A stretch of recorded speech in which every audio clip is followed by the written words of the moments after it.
أعوذ بالله من الشيطان الرجيم بسم الله الرحمن الرحيم ياسين والقرآن الحكيم إنك لمن المرسلين على صراط مستقيم تنزيل العزيز الرحيم صدق الله العظيم وجاء في الحديث الصحيح عن رسول الله صلى الله عليه وسلم أنه قال اقرأوا القرآن كما أنزل أو كما قال رسول الله صلی اللہ علیہ وسلم۔ حضرات اساتذہ کرام، مہمانان اعظام اور میرے نہایت عزیز طلبہ، آج کی ہماری یہ محفل حسن قرأت پر مشتمل ہے۔ بہت روحانی اور بہت نورانی محفل ہے، جس محفل میں قرآن پاک کی تلاوت کی جائے اور پھر قرآن پاک تجوید کے ساتھ پڑھا جائے، قرآن پاک حسن صوت کے ساتھ پڑھا جائے، جس کے لیے نبی پاک صلی اللہ علیہ وسلم نے ارشاد فرمایا زینوا القرآن باصواتکم حسنوا القرآن باصواتکم، اپنی آوازوں کو قرآن پاک کے ذریعے سے مزین کیا کرو۔ تزیین صوت کے ساتھ جب قرآن پاک پڑھا جاتا ہے تو فرشتے بھی عش عش کرتے ہیں۔ اللہ رب العزت کی ذات عرش سے اپنے فرشتوں کو اس نظارے پر متوجہ فرماتے ہیں کہ میرے فرشتوں دیکھو، میرا بندہ میرے کلام کو کس حسن صوت کے ساتھ، تجوید کی رعایت کے ساتھ، اس کے پورے حق کے ساتھ پڑھ رہا ہے۔ ہمارے عزیز طلبہ انشاءاللہ آج حسن صوت کے ساتھ قرآن پاک کی تلاوت کریں گے۔ آپ کو معلوم ہے کہ ہمارا یہ مسابقہ 11واں مسابقہ ہے۔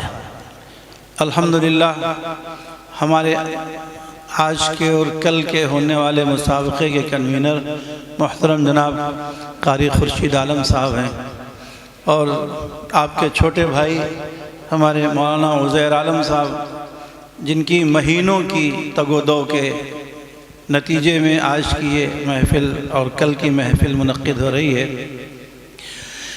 ابھی میں سوچ رہا تھا کہ ہمارے حافظ صاحب، مرحوم حافظ جمیل صاحب رحمۃ اللہ علیہ، کتنے خوش نصیب ہیں، عند اللہ کس قدر مقبول ہیں کہ اللہ تعالیٰ نے ان کے صاحبزادوں سے یہ کام لیا۔ یقیناً یہ ان کی عند اللہ مقبولیت کی علامت ہے کہ آج ان کے نام سے 11 سال سے یہ مسابقے کا عمل ہو رہا ہے۔ ہمارے بچے اس میں تیاری کر کے شریک ہوتے ہیں، ہمارے برادران اس قدر محنت کرتے ہیں، کوشش کرتے ہیں، دور دور سے مہمانوں کو دعوت دیتے ہیں، بلاتے ہیں۔ اللہ ان کے مقدر پر کس قدر رشک آتا ہے۔ حافظ جمیل صاحب رحمۃ اللہ علیہ، جو ہمارے دارالعلوم ندوۃ العلماء میں شعبہ حفظ کے بہت مقبول استاذ تھے، اللہ تعالیٰ غریق رحمت فرمائے اور ان تمام مسابقات کو ان کے لیے صدقات جاریہ کا ذریعہ فرمائے اور صدقات عظیمہ کا ذریعہ فرمائے۔ میرے پاس زیادہ وقت نہیں ہے کہ میں تفصیل سے عرض کروں۔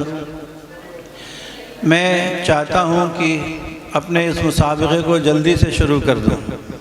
آج ہمارے اس مسابقے کے لجنۃ التحکیم کے جو اراکین ہیں، جو ممبران ہیں، ان میں سب سے پہلے سر فہرست ہم سب کے بڑے حضرت مولانا قاری مبین احمد صاحب مظاہری دامت برکاتہم ہیں۔ میں حضرت قاری صاحب سے گزارش کروں گا کہ آپ اپنی کرسی حکامت پر تشریف لے آئے۔ قاری محمد مبین صاحب دارالعلوم ندوۃ العلماء کے بہت سینئر استاد ہیں۔ آپ لکھنؤ کے مشہور ادارے جامعہ فرقانیہ سے فارغ ہیں، مظاہر سہارنپور کے فارغ التحصیل ہیں۔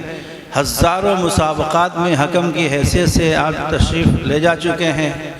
آپ اس میں لجنۃ التحکیم کے ایک ممبر بن چکے ہیں۔ اللہ تعالیٰ نے آپ کو بڑے تجربات عطا فرمائے ہیں۔ آج ہماری اس لجنۃ التحکیم کے وہ بھی ایک رکن ہے، انشاءاللہ وہ حکم کے فرائض انجام دیں گے۔ ہماری آج کے دوسرے حکم جناب الحاج قاری بدرالدجا صاحب ہیں۔ ہمارے قاری بدرالدجا صاحب ایک عالمی شخصیت کے مالک ہیں۔ ان کو ہندوستان کی حکومت نے ایران بھیجا، ہندوستان کی ترجمانی ایران میں کی اور کئی ملکوں کا سفر کیا انہوں نے۔ لکھنؤ کی ترجمانی فرمائی، ہندوستان کی ترجمانی فرمائی، اور نہ جانے کتنے مسابقات میں حکم کی حیثیت سے شریک ہوئے، اور نہ جانے کتنے مسابقات میں مساہم کی حیثیت سے شریک ہوئے ہیں، اور اچھے انعامات انہوں نے حاصل کیے ہیں۔ میں حضرت قاری صاحب سے درخواست کرتا ہوں کہ آپ اپنی کرسی پر تشریف لے آئیں، اور تیسرے حکم کی ذمہ داری اس عاجز کے کندھے پر ڈالی گئی ہے۔ اللہ تعالیٰ سے دعا ہے کہ رب کائنات ہمیں صحیح فیصلہ کرنے کی توفیق عطا فرمائے۔ یہ مسابقہ حسن قرات کی فرح پر مشتمل ہے۔ الحمدللہ ہمارے حکم حضرات ماہرین ہیں، آپ کی ایک ایک حرکت پر وہ نظر رکھیں گے، اور پھر جو فیصلہ ہوتا ہے وہ آپ کی محنت پر، آپ کی محنت کو بتلاتا ہے۔ ہر ایک تو نہ اول آ سکتا ہے، نہ ہر ایک دوم آ سکتا ہے، نہ ہر ایک سوم آ سکتا ہے۔ جس نے جتنی محنت کی اسی کے اعتبار سے اپنے نمبرات کا مستحق ہوگا۔ وہ ہمارے حکم حضرات کا فیصلہ آخری فیصلہ ہوگا، پھر اس پر کسی شخص کو بھی ایک لفظ اس پر کچھ کہنے کی ضرورت نہیں ہوگی، اس کا حق بھی نہیں ہوگا اس کو۔